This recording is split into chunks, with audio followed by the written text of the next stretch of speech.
अलिबाग तालुक्यातील चोंढी येथे 12 वर्षांपूर्वी घडलेल्या मारामारी प्रकरणाचा निकाल आज जिल्हा व सत्र न्यायालयाने दिला। या प्रकरणात नुकतेच भाजपामधून शिंदे गटात प्रवेश केलेले रायगड जिल्हा परिषदेचे माजी सभापती दिलीप विठ्ठल भोईर यांच्यासह एकूण 21 आरोपींना 7 वर्षांची सक्त मजुरी आणि प्रत्येकी 3000 रुपयांचा दंड ठोठावण्यात आला आहे।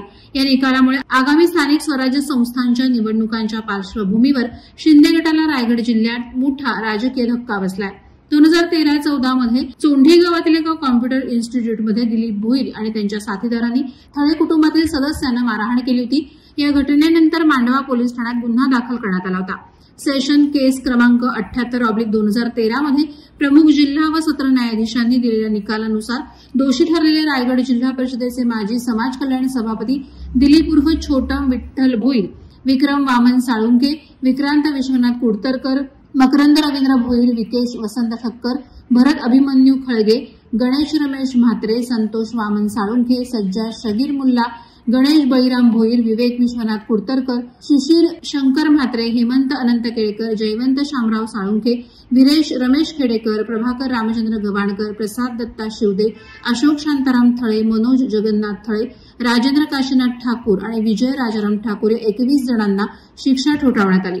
दरम्यान प्रकरणातील नितेश सुनील गुरव, सुजित सदानंद माने, गणेश सोपान साळुंखे आणि उमेश शांताराम खेडेकर या 4 आरोपींना पुराव्याअभावी निर्दोष मुक्त करण्यात आलाय।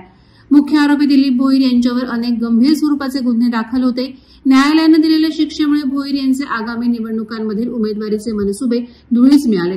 शिंदे गटात प्रवेश घेतल्यानंतर भोईर हे स्थानिक राजकारणात प्रभावशाली मानले जात होते, मात्र या निकालानंतर त्यांचा राजकीय प्रवास अडचणीत आला आहे। चोंढी परिसरात या निकालाने खळबळ उडाली असून शिंदे गटासाठी हा मोठा धक्का असल्याचे राजकीय वर्तुळात चर्चिले जात आहे।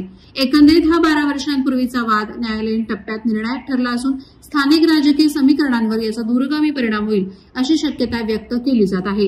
वादळवारा लाईव्हसाठी अमोल कुमार जैन, अलिबाग। नवी मुंबई व रायगड जिल्ह्यातील ताज्या बातम्या आणि घडामोडींसाठी सबस्क्राईब करा वादळवारा लाईव्ह चॅनल आणि दाबा बेल आयकॉन।